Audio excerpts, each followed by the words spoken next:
우리 연합 찬양 예배 오신 성도들 환영하고 축복합니다. 찬양만 그냥 계속해도 좋을 것 같아요. 네. 제가 어려서 소설가 박완서님의 글을 좀 즐겨서 읽었는데 박완서님이 쓰신 글 중에 우연히 그런 에세이를 하나 보게 됐습니다. 몸이 안 좋아진 거예요. 어느 날 허리가 뻐근하더니, 제 얘기가 아닙니다. 박완서 님의 얘기예요. 다음 날이 되니까 몸이 더 안 좋아지는 거예요. 일어나지도 못하겠는 거예요. 늘 내 마음대로 되던 몸인데, 글에 그렇게 써놨어요.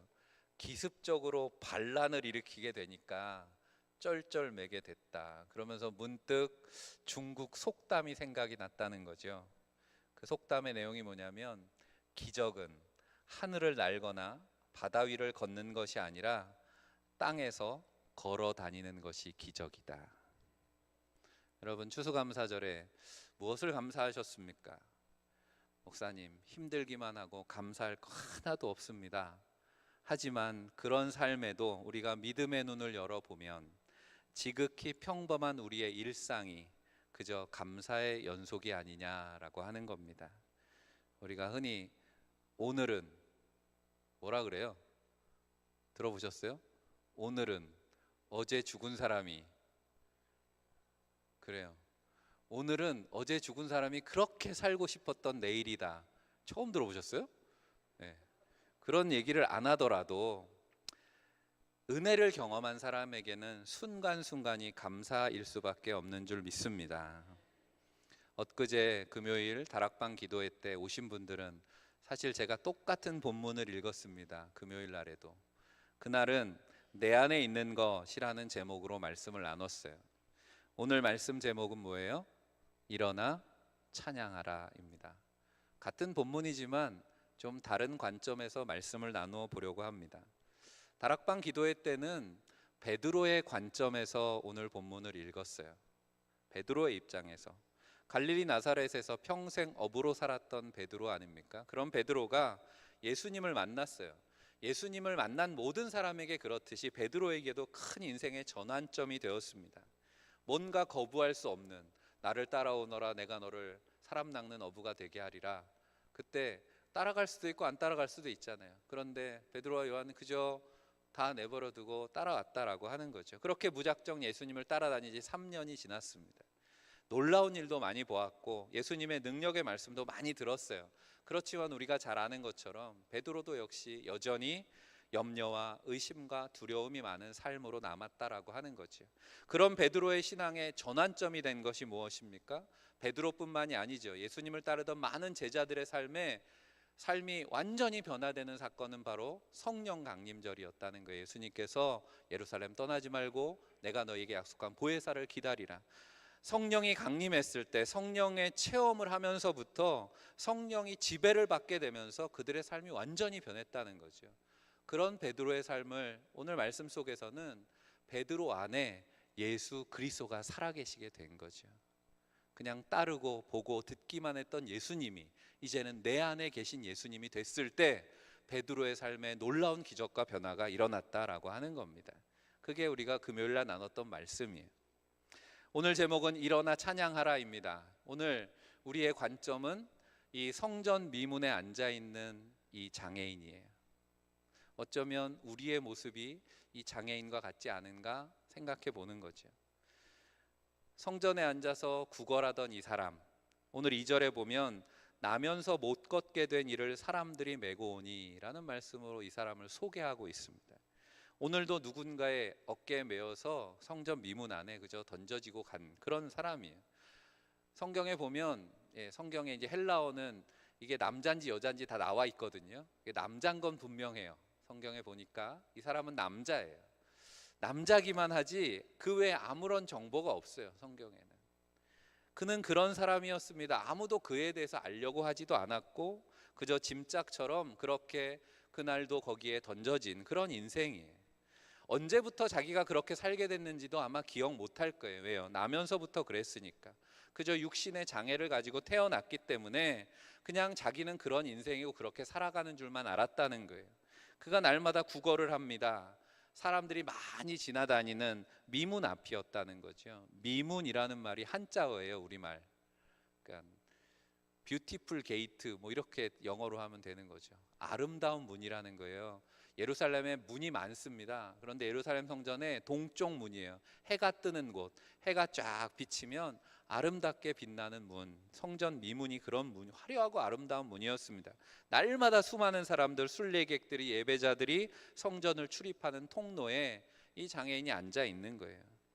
예배하러 오는 사람들의 긍휼을 얻을까? 그렇잖아요. 우리도 예배하러 오다 보면 왠지 더 예수님 마음 같고 하나님을 사모하는 마음, 그럼 누가 교회 오는데 좀 도와주세요, 그럼 외면하기 어렵잖아요. 그런 사람들을 기대하면서 그 자리에 누군가 데려다 놓은 거죠.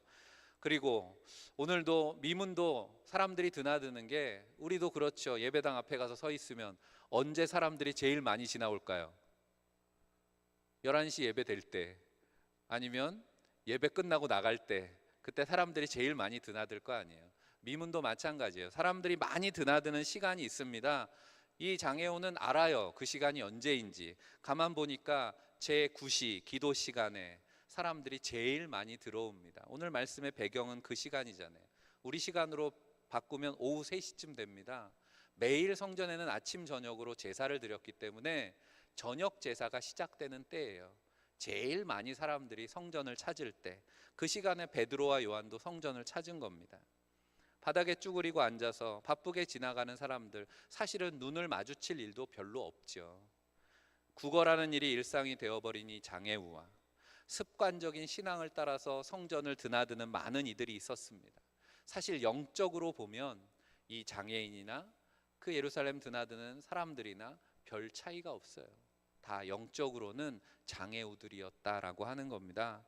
그렇게 오늘도 무미건조한 인파의 행렬이 이어지고 있는 중에 누군가 자신을 바라보는 시선이 느껴졌다는 거예요. 오늘 말씀을 다시 한번 이렇게 읽어보세요. 본다라는 단어를 가지고 오늘 읽은 본문을 다시 읽어보면 본다라는 말이 참 많이 나옵니다. 보는 것에서부터 역사가 시작됐다라고 하는 거예요. 성전을 찾아서 예배하고 은혜가 충만해진, 그래서 자신과 같은 처지, 사람을 불쌍하게 여기는 부유한 상인이 나를 쳐다보고 있는가, 그렇게 생각하고 고개를 돌렸다는 거예요. 그런데 금방 실망하고 말았죠. 왜 그래요? 보아하니 있는 것 같아요, 없는 것 같아요? 베드로의 행색이, 요한이 무슨 부유한 사람 같아 보이진 않았겠죠. 그래서 그저 가나안 시골 출신 같은데 성전에 순례하러 온 것 같은데 기대도 안 했다는 거예요. 그리고 와서 이야기를 하는 거 들어보니 베드로도 가난함을 감추지 않는 거예요. 은과 금은 내게 없거니와 말하는 거죠. 그래, 은과 금이 당신한테 있을 거라고는 기대도 안 했어. 그렇게 생각하고 보는 거예요. 그럼 뭘 가지고 오셨나? 내게 있는 것을 내게 주노니, 뭔가 주기는 할 것 같아요. 그래서 기대하는 마음 가지고 그 손을 바라보는 거죠. 뭘 주려나? 뭔가는 가지고 왔구나. 그래, 작은 거라도 감사합니다. 하나님의 축복이 있을 겁니다 라고 생각하면서 그 손을 바라보는데 아무것도 주는 거 없죠. 뭘 준다는 사람의 행색이라고 하기에는 의심스럽죠. 뭔가 꺼내려면 주머니가 있든지 가방이 있어야 되는데 아무것도 없어. 빈손이에요. 잔뜩 기대하고 베드로의 손을 기대하고 바라보고 있던 그에게 놀라운 이름이 들려지고 있습니다. 누구예요? 나사렛, 내게 있는 나사렛 예수 그리스도의 이름으로 일어나 걸어라. 요즘 유행가로 말하면 네가 왜 거기서 나와잖아요. 갑자기 나사렛 예수 이름이 튀어나온 거예요. 베드로한테서. 나사렛 예수 그리스도, 그 이름을 듣는 순간에 이 사람의 안에 뭔가 일어나기 시작한 거예요. 성경이 자세하게 표현하고 있지는 않지만 이 장애인의 마음속에 뭔가 울컥하는 감정이 솟아오르기 시작합니다. 상상해 보았어요. 성전 문에 앉아 있다 보면 예루살렘 주변에서 나오는 소식들은 다 들었을 거예요. 무슨 일이 있었대더라, 어떤 강도가 들었대더라, 어디에서 무슨 일이 발생했다더라, 화재가 났다더라, 금방 다 들었을 거예요. 사람들이 나누는 대화로부터 지금 이슈가 뭔지 소문을 다 듣고 있었어요. 최근에 들은 소문 중에, 여러분들이 최근에 들은 소문 중에 제일 핫한 게 뭐였습니까? 대답 안 하셔도 돼요. 이 장애인이 최근에 들은 소식 중에 제일 핫한, 예루살렘에서 가장 핫한 소식은 바로 나사렛 예수에 대한 소식 아니었겠습니까? 그리고 그 소식은 어떤 소식이에요? 나사렛 예수를 만난 사람은 눈먼 자가 눈을 뜨게 되었고, 병든 자가 고침을 받았고, 세리가 변화되었고, 그런 이야기들을 들었다는 거예요. 예수를 만난 사람들이 경험한 놀라운 변화, 기적이 이 사람 마음을 송두리째 흔들어 놓지 않았겠냐라고 하는 겁니다. 그러면서 마음에 소원이 생기죠. 어떤 소원일까요? 나도 언젠가 예수만 만나면 내 삶도 변화될 거야.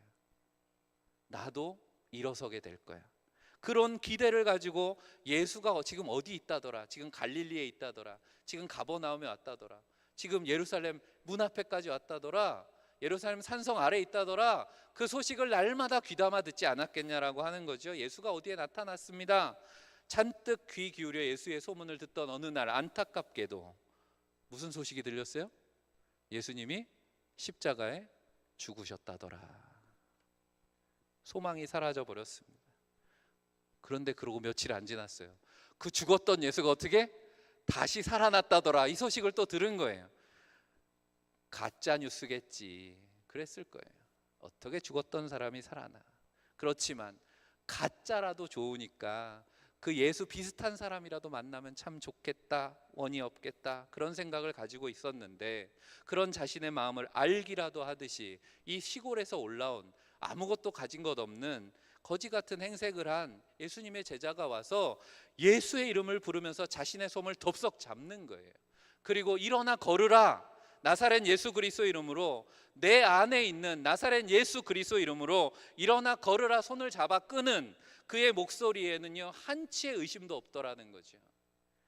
그런데 그 순간에 내 몸에 뭔가 이상한 일이 일어나기 시작하는 겁니다. 이미 느낄 수 있었어요. 다른 사람 모르죠. 하지만 나는 알잖아요. 나는 평생 앉아있었던 사람이에요. 내 발을 움직여 본 적이 없어요. 그런데 7절 말씀에 오른손을 잡아 일으키니 발과 발목이 곧 힘을 얻고, 할렐루야, 그의 손에 예수의 이름의 능력과 권세가 임한 것입니다. 이 사람은 평생 일어서 본 적이 없어요.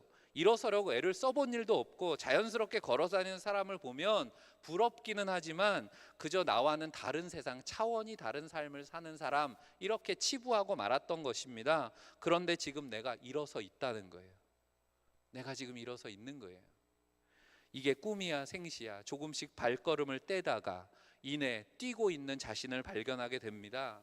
평생 생각해 봤어요. 상상으로만 내가 걸을 수 있다면 나도 남들처럼 저렇게 성전 안으로 들어갈 수 있었을 텐데, 나도 성전 안에 들어가 보고 싶어요. 그런데 장애를 가지고 있는 사람은 성전 안에 들어갈 수 없어요. 성전 안에 있는 걸 한 번도 눈으로 듣기만 했지 보지 못했다는 거예요. 나도 걸을 수만 있다면 저 거룩한 성전에 들어가서 하나님을 마음껏 찬양하고 예배할 수 있을 텐데, 그렇게 해보고 싶었는데 그날이 찾아온 거예요. 오늘이 바로 그날입니다. 할렐루야. 제가 부임하고 성도들과 이렇게 함께 모여서 마음껏 우리도 언젠가 찬양할 수 있을까, 그런 기대를 가지고 있었는데 우리에게도 그런 날이 찾아온 거예요. 할렐루야. 여러분, 얼마나 귀한 시간인지 여러분들이 아셔야 된다는 얘기를 하는 겁니다. 제 공로를 얘기하려고 하는 게 아니에요. 오히려 그렇게 생각하면 우리 찬양팀 청년들 위해서 여러분 기도 많이 해주시고 격려해 주시기를 바랍니다. 오늘 찬양 잘하죠? 네. 저도 깜짝 놀랐어요. 매번 할 때마다 점점 더 잘해서. 그냥 잘하게 되는 게 아닙니다. 얼마나 연습했을까요? 어제 밤 10시까지들 연습한 거예요. 퇴근하고 와가지고 늦게까지 연습하는 겁니다. 박수라도 한번 쳐줄까요? 네.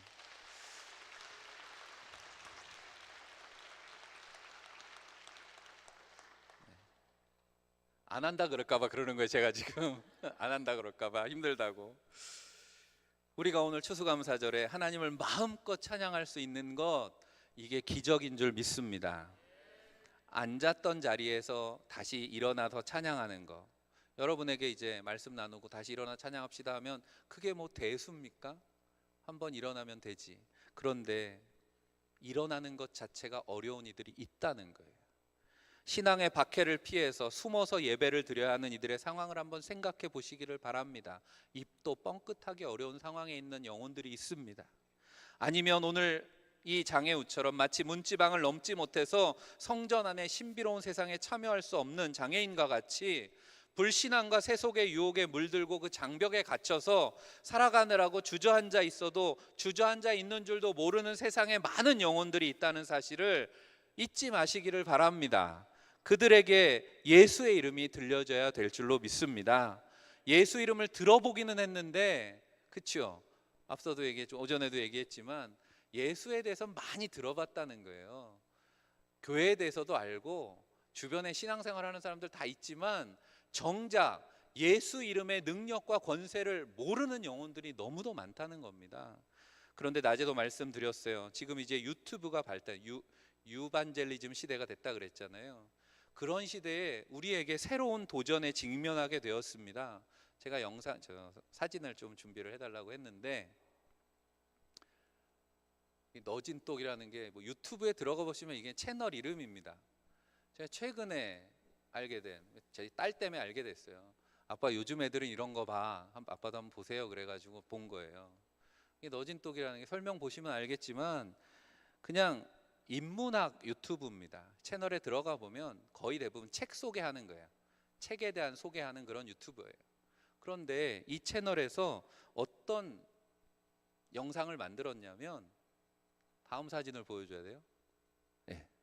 이게 이 채널에서 만든 영상이에요. 진짜 만들어진 신. 그 밑에 뭐라고 돼 있어요? 세계 최초 예수의 비밀 폭로. 이런 식으로 해놔야지 사람들이 궁금해서 들어오니까 막 이렇게 만들어 놓은 것 같은데, 또 하나 있습니다. 다음 영상. 예. 이건 이제 3프로 TV라고 하는, 이 채널은 뭐 하는 채널이냐면 요즘 무슨 투자에 대해서 돈 버는 얘기하는 그런 채널이에요. 그런데 그런 채널에서 갑자기 예수의 부활은 실제로 일어났을까? 이런 제목으로 영상을 올리기 시작했습니다. 왜 그럴까 도대체? 인문학 채널에서 이 너진똑이라는 사람 이름이 아니라 채널 이름인데, 크리스찬이 아니에요. 평생 예수를 믿어본 적이 없는 사람이 예수에 대한 영상을 1시간짜리를 올려놓은 거예요. 관심 있으면 한번 보시기 바랍니다. 잘 만들었어요. 그리고 교회 안에서도 이게 최근에 올라온 지 한 달도 안 된 영상입니다. 그런데 조회수가 거의 160만 회가 됐다는 거예요. 놀랍습니다. 근데 그 조회수를 보고서 이해하게 됐어요. 왜 이런 영상을 올리는가? 유튜브의 생리가 뭐예요? 구독자 수, 조회수를 가지고 돈 버는 거예요. 그렇다 보니까 돈이 된다고 생각하기 시작했다는 거예요. 믿지 않는 유튜버들까지도 예수 이야기를 하면, 성경 이야기를 하면 사람들이 관심을 가지고 보더라. 그 사람들이 누굴까요? 기독교인도 그 중에 많이 있을 거잖아요. 제가 오전에 말씀드렸죠. 누가 제일 유튜브를 많이 본다고요? 종교인들 중에? 기독교인들이 제일 많이 본다는 거예요. 장사가 된다고 생각하는 거예요. 그러니까 이런 영상들을 올립니다. 그러면 기독교인들만 볼까요? 아니죠. 이 유튜브 채널에 구독하고 들어오는 믿지 않는 젊은 사람들이 많이 보게 된다라고 하는 거예요. 놀랍지 않습니까? 교회가 이런 영상을 만들지 못하니까 하나님은 세상 유튜버들을 통해 가지고 복음을 전하는 영상을 만들고 계시다라고 하는 거예요. 이 너진똑이 만든 유튜브 영상 저도 봤거든요. 꼼꼼히 봤습니다. 딸내미가 보고 있으니 이게 제대로 된 영상인가? 잘 만들었다고요. 제가 낮에도 점심 먹으면서 하 목사님하고도 그런 얘기를 했는데, 관심 가지고 봐야 된다라고 하는 거예요. 앞으로는 더 많아질 겁니다. 이런 영상이. 왜 그렇습니까? 21세기를 이미 많은 미래 전문가들이 그런 이야기를 했어요. 21세기는 영성의 시대가 될 거다. 사람들이 과학기술, 문명이 발달하면 발달할수록 영적으로 갈급해진다라는 거예요. 진리를 찾게 되고 바른 길이 어디에 있는가, 복음에 갈급한 세대가 그리스도의 복음을 듣게 될 거라고 하는 겁니다. 준비하고 있어야 된다는 거죠. 기도해야 되는 것입니다. 십자가 예수의 복음을 제대로 깨달은 제자들이, 그 제자들을 통해서 평생 앉아 있어 살았던 그 한 영혼이 일어났던 것처럼 우리에게 뭐가 있습니까? 금과 은은 아무것도, 우리의 능력은 없지만 예수 이름의 능력과 권세가 우리에게 있는 줄로 믿습니다. 우리가 우리 스스로도 또 돌아봐야 되는 거죠. 나는 그럼 지금 일어서 있느냐라고 하는 거예요. 나는 지금 주님 앞으로 나가고 있는가? 나를 주저앉아 있게 하는 문제는 없는가? 내 안에 예수 이름의 능력이 있는가? 그래서 우리가 찬양하자고 하는 겁니다.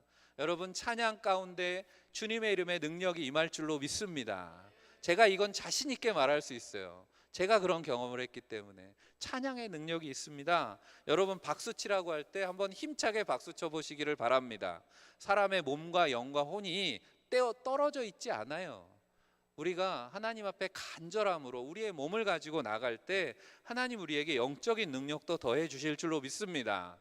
전에 우리 등대교회 같이 방문할 때 강세견 장로님이 박수를 막 가르쳐 주셨어요. 다양한 박수가 있다고. 여러분, 박수만 쳐도 몸이 건강해집니다. 찬양하며 박수를 치면 우리의 영이 건강해질 줄로 믿습니다. 일어나 찬양하시기를 바랍니다. 일어나 찬양한다라고 하는 것이, 그렇게 찬양해 보지 않은 사람은 그 느낌을 모른다는 거예요. 일단 일어나서 찬양하니까 뭐가 힘들어요? 박자 맞추기 힘드시죠? 손만 치면 안 돼. 발도 움직여야 되는데 이게 잘 안 돼요, 처음에는. 그런데 자꾸 해보시면요, 나중에는 내 몸이 막 춤을 추고 있는 걸 발견하게 됩니다. 성령이 역사하십니다. 내가 온몸으로 찬양하고 있다는 걸 알게 된다는 거죠. 온몸으로 찬양할 때 내 마음도 따라오고 내 영도 새로워질 줄로 믿습니다. 바로 그것이 성령 충만한 제자들에게 일어났던 변화이고, 제자들을 통해서 성전 미문에 앉아있던 이 영혼에게 일어난 변화입니다. 그 변화가 오늘 우리에게도 일어날 줄로 믿습니다. 그 변화 중에 제일 큰 변화가 뭘까? 오늘 본문에서 어떤 단어를 유심히 보시라 그랬어요? 본다는 거예요. 보는 거예요. 예수님의 제자들이 그를 주목해서 보았다라고 말씀합니다. 그가 시선을 맞추었습니다. 그리고 났을 때 그의 시선이 변화되는 것을 경험했습니다. 우리가 새벽에 민수기 신명기 쭉 이어서 말씀을 나눴는데, 광야 이스라엘의 문제가 뭘까? 레이먼드 브라운이라고 하는 주석가가 이 광야 이스라엘의 문제에 대해서 이렇게 지적을 했습니다. 광야 이스라엘의 문제는 한마디로 그들의 시선의 문제가 있었다는 거예요. 하나님이 이스라엘 백성들을 광야로 이끌어 내셨을 때에는 그들이 애굽에서 날마다 뭘 보고 살았어요? 우상들만 보고 살았다는 거예요. 그래서 하나님께서 광야로 이끌어 내셨습니다. 누구를 보게 하시려고? 하나님을 보게 하시려고. 하나님은 어디에 계십니까? 물론 어디나 계시지만 하나님이 원하셨던 건 이스라엘 백성들이 하늘을 보기를 원하셨다는 거예요. 그래서 구름 기둥과 불 기둥으로 그들을 인도하셨다는 거죠. 그렇지만 안타깝게도 광야의 이스라엘, 눈앞에 광야만 본 거예요. 거친 땅만 보았습니다. 메마른 땅, 목마르고 먹을 것 없고 척박한, 언제나 그들을 지켜보시고 구름기둥 불기둥으로 인도하시는 살아계시고 사랑하시는 언약의 신실하신 그 하나님을 올려다보는데 실패했다는 겁니다. 우리가 일어나 찬양할 때 우리의 눈을 높이 들어 하나님을 바라보시기를 바랍니다. 오늘 낮에도 말씀드렸어요. 누구만 자랑해요? 하나님만 자랑하라. 하나님만 하면 다 맞아요. 하나님만 예배하고 하나님만 의지하고 하나님만 찬양하고 하나님만 바라보시기를 바랍니다. 도와줄 인생을 의지하는 시선에서 이제 나를 고치시고 인도하시고 임재 가운데 부르시는, 역사하시는 놀라우신 하나님을 바라보시기를 바랍니다. 사랑하는 성도 여러분, 다시 그렇게 일어나 찬양하는 저와 여러분들이 되시기를 바랍니다. 내 안에 있는 예수 그리스도 그 이름의 능력과 권세를 선포하시기를 바랍니다. 그래서 저와 여러분이 일어나고 저와 여러분의 선포를 통해서 주저앉아 있는 영혼들이 일어나는 역사가 있기를 주님의 이름으로 간절히 축원합니다. 기도하겠습니다. 우리의 찬양 가운데 역사하시는 하나님, 감사를 잃어버린 채 헛된 것을 자랑하며 살았던 우리를 다시 감사와 찬양의 자리로 불러주심을 감사합니다. 내 안에 예수 그리스도가 살아계십니다. 그 이름의 능력이 새롭게 되기를 원합니다. 우리가 믿음으로 고백하고 선포하는 주님의 이름을 통해 주저앉아 있는 심령들이 다시 일어나게 하여 주옵소서. 우리의 찬양을 기쁘게 받아주시고 우리 안에 놀라운 역사로 함께 하실 우리 구주 예수 그리스도의 이름으로 간절히 기도하옵나이다. 아멘.